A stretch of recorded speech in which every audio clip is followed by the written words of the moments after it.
Assalamualaikum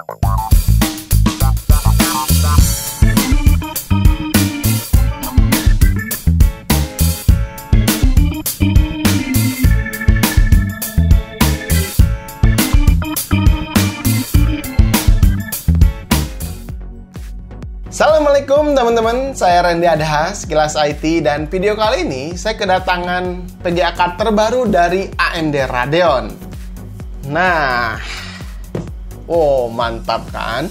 Jadi beberapa hari yang lalu tuh AMD mengumumkan Big Napi RX 6000 series. Dengan hadirnya si RX 6000 series ini yang menggunakan arsitektur RDNA 2, AMD Radeon langsung menyalip rivalnya, yakni si Nvidia RTX 3000 series. Karena beberapa tahun ke belakang, Radeon tuh nggak punya PGA card yang cukup tangguh untuk menyaingi si RTX 2080 Ti yang lalu. AMD hanya punya Radeon 7 dan RX 5700 XT. Itu juga kelasnya hanya di 2070 Super sama RTX 2080 Super aja gitu. Jadi, di tahun 2020 ini, AMD Radeon langsung mengejar ketertinggalannya terhadap si Nvidia, yakni RTX 3000 series. Nah, apa sih keunggulan dari arsitektur RDNA 2 ini? Banyak banget kelebihan pada arsitektur RDNA 2 ini. Salah satunya memberikan performa lebih baik pada game generasi selanjutnya. Sehingga RDNA 2 ini siap menjambut game-game yang akan rilis di tahun yang mendatang dan siap memberikan resolusi tinggi pada game generasi selanjutnya. Yang sekarang aja Radeon 6000 series ini udah siap menjalankan game di resolusi 1440p bahkan hingga 4K dengan visual yang luar biasa sekali karena dilengkapi dengan beberapa fitur pendukung visualnya seperti Fidelity FX, DirectX 12 Ultimate, bahkan DXR atau Ray Tracing kini sudah hadir di RX 6000 series ini. Wow, mantap pisan ya, luar biasa gitu. Karena udah 2 tahun ke belakang, si game-game yang punya fitur Ray Tracing hanya support di PGA card Nvidia saja. Jadi si Radeon ini 2 tahun ke belakang nggak bisa menikmati game-game yang ada fitur Ray Tracing-nya. Tapi di 2020 akhir ini, akhirnya PGA card dari AMD Radeon bisa menikmati game yang support dengan Ray Tracing. Lalu, arsitektur RDNA 2 juga ini memberikan kinerja per watt atau performan per watt yang lebih baik sampai 54% dibandingkan RDNA 1 yang sebelumnya. Jadi, watt yang dikeluarkan pada PGA card ini meskipun terlihat lebih tinggi, namun performa yang dihasilkan jauh lebih tinggi, jauh lebih baik dibandingkan RDNA yang sebelumnya. Tidak hanya itu saja nih, dengan kehadiran si RX 6000 series atau RDNA 2 ini, AMD telah menyematkan fitur SAM atau Smart Access Memory.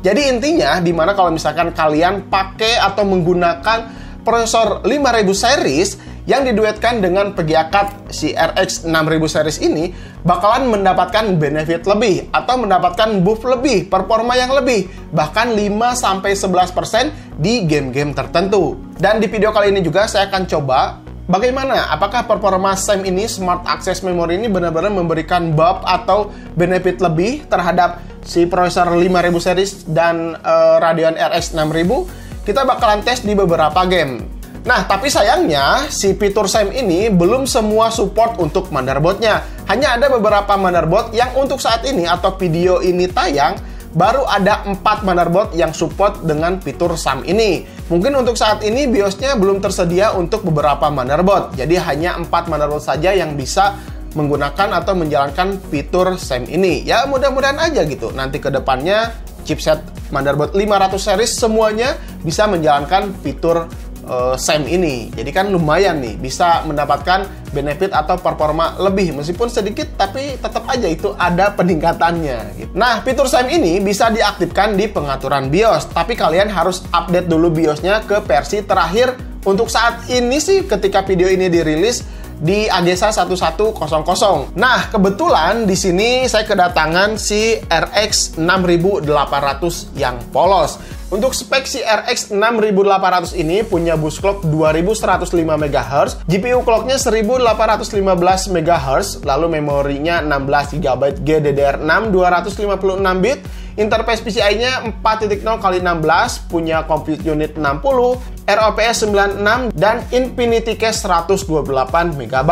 Nah, kebetulan sistem yang saya gunakan di sini menggunakan prosesor Ryzen 5 5600X, motherboardnya X570 Aorus Master, coolingnya Deepcool Crystal 240 mm yang V2 ya, udah RGB. Lalu untuk memori RAM-nya di sini ada T-Force Extreme 3600 MHz CL14, dan untuk power supply-nya di sini ada Deepcool DQ 850 Watt 80 plus Gold full modular. Oke, kita langsung saja ke pengujiannya bagaimana performa si Ryzen 6800 ini ketika disandingkan dengan Ryzen 5 5600X yang udah ada di sini. Oke, let's go. Pertama, tes game Horizon Zero Dawn resolusi 1080p preset Ultimate. Pengujian ini dilakukan benchmark pada game tersebut ya, ketika enable mode Smart Access Memory dan ketika disable.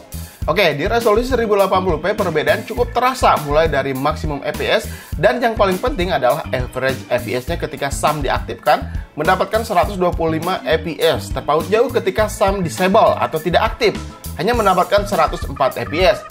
Begitu juga di resolusi 1440p perbedaan semakin tipis, rata-rata FPS-nya sama ya, mendapatkan 104 FPS, hanya beda dari maksimum FPS saja. Ketika di resolusi 4K, perbedaan hampir tidak terasa. Rata-rata average-nya beda 1 FPS saja. Ya, saya anggap rata-rata FPS-nya sama. Game kedua ada Dirt 5 dari Steam ya. Game ini adalah game next generasi, jadi pasti cukup berat karena dirilis di era tahun ini ya, ketika hadir PlayStation 5. Yang kita tahu PlayStation 5 ini punya performa yang cukup garang, yang siap menjalankan game-game next generasi. Oke, di sini saya coba resolusi 1080p settingan very high ketika mode SAM diaktifkan. Memang ada peningkatan ya, hasil dari rata-rata FPS 118,5 FPS meningkat menjadi 126,6 FPS. 8 FPS harusnya lumayan besar karena dites di game ini dengan performa yang cukup berat, ya sekelas Dirt 5 ini. Game ketiga ada Shadow of the Tomb Raider di resolusi 1080p peningkatan memang sudah terasa ya antara rata-rata FPS yang dihasilkan selisih 8 FPS. Lalu ketika di resolusi 1440p masih hasil yang sama, ada peningkatan walaupun sedikit. Nah, ketika di resolusi 4K di sini terjadi peningkatan yang luar biasa sekali. 43 FPS ketika diaktifkan SAM meningkat menjadi rata-rata 68 FPS. Wow, cukup tinggi juga ya peningkatannya. Mantap pisan. Game keempat ada Battlefield 5. Dari awal pengujian ini memang sudah terasa peningkatan. Di resolusi 1080p average FPS terpaut hampir 50 FPS. Lalu di resolusi 1440p bahkan di sini lebih jauh lagi, hampir 55 FPS perbedaan average FPS-nya. Saya juga cukup terkesan dengan peningkatannya, tapi ini hanya terjadi di game Battlefield 5 saja yang berasa tinggi perbedaannya. Di resolusi 4K juga masih sama, perbedaan cukup jauh. Pokoknya mantap ya kalau seperti ini. Game kelima ada Control. Di resolusi 1080p ada peningkatan, begitu juga di 1440p. Namun di resolusi 4K hampir tidak ada peningkatan hasil average FPS-nya sama sekali. Jadi hanya mendapatkan 42 FPS-an saja. Lanjut di game The Witcher 3, peningkatan hampir tidak ada ya di resolusi 1080p. Namun di sini terjadi ketika resolusi 1440p. Ketika SAM aktif, terlihat peningkatan 10 FPS lebih tinggi jika dilihat dari average FPS yang didapat. Oke, di sini saya juga compare nih dengan RTX 3070 dengan sistem yang sama ya, sama-sama menggunakan Ryzen 5 5600X. Namun hanya beberapa game saja nih, kebetulan si PGA Card 3070 ini baru datang malam ini, jadi waktunya mepet banget gitu. Oke, kita lihat di PUBG Steam 1080p Ryzen 5 5600X dengan RTX 3070 unggul di average FPS-nya, selisih 20 FPS-an. Begitu juga di resolusi 1440p, tapi hanya beda 2 FPS saja. Ya, saya anggap sama lah.